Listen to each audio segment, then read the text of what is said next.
Hello and welcome to another update video about Ethereum. I just want to start by looking at the 4-hour chart just to give you an idea where we are. And we've been looking at this 1-2 setup highlighted here in yellow, which started on the 10th of March. So basically we're in an uptrend. Within this uptrend, we've got various layers of 1-2s, okay? So for example, here we have of the 20th of November, we hit a wave 1 to the upside, a wave 2 to the downside. Based on that, we're now in a wave 3. And within that wave 3, we are in the yellow, in the yellow wave 3 possibly as well. So that might have started on the 15th of June, so a third of a third wave rally. If you know about Elliott Waves, then you know that the third wave is typically the strongest wave. If that really plays out, then we should get next a move to roughly $2,800, $2,900, possibly higher in the yellow third wave.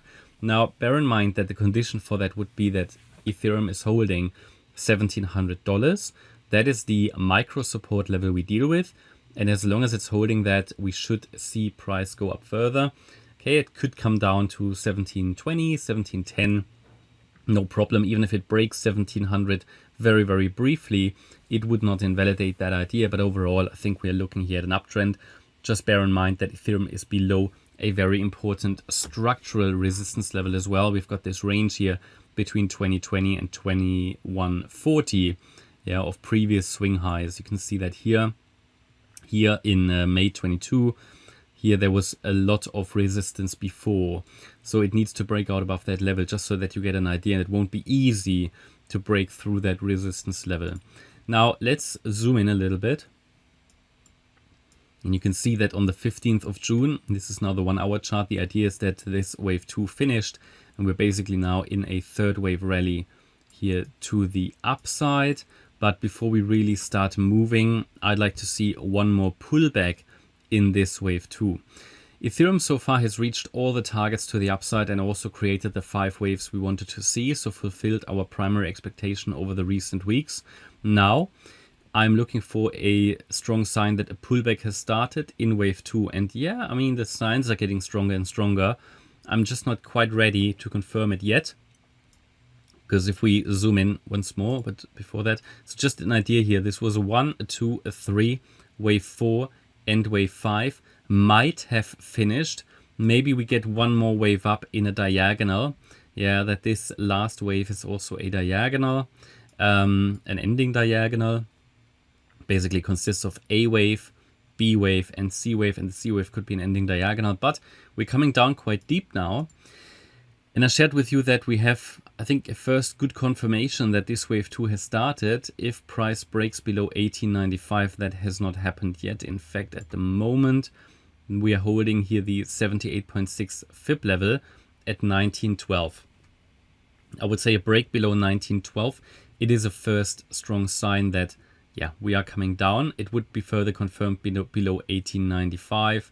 And then 1844 would give you an additional level of confirmation. But yeah, I mean, if it pulls back now, I'm happy. You know, it would have worked out nicely from an analysis point of view. I would see any decline at the moment as a pullback in a large uptrend. Always bear in mind that pullbacks can be also a little bit more shallow or a little bit less deep than expected, especially if it happens in a larger third wave rally.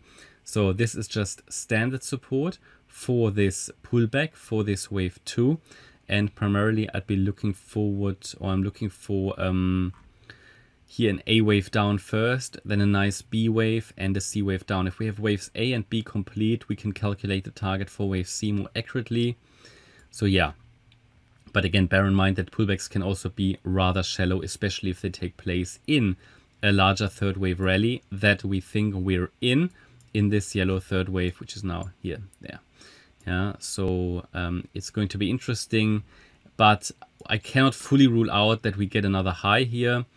I can also not rule out that we escalate higher. Yeah, complete escalation in a very bullish way. But again, anything can happen. We're really only focused on the primary expectation here and maybe the second likely scenario, because otherwise you have too many scenarios. All you need to know is when does the current scenario become invalidated, right? So for example, here, if we say, okay, we are maybe we get one more high here to 2020. I count that as part of the same scenario, but then we should see a wave 2 pullback. If it goes way above 2020, I mean, the substantial break above that level, then we might be looking really at complete escalation to the upside, which I warned about. I mean, it happens because the risk is always that people are completely underpositioned in such a third wave rally. So I need to call out that potential. So you can make your choices. You can decide how you deal with that yourself. But primarily, I'm looking here for a wave 2 pullback before the rally starts. And then if we get that pullback, the condition is that Ethereum is holding $1,700, because a break below that would be a break below the 78.6 retracement, and we would have to change our view and we can't defend the idea anymore that large wave 2 finished on the 15th of June. Okay, that's my update about Ethereum. I hope you liked the update. If you did, please hit the like button, leave a comment and subscribe. And if you really like the content, then please check out the channel membership. Thanks a lot for watching. Bye bye.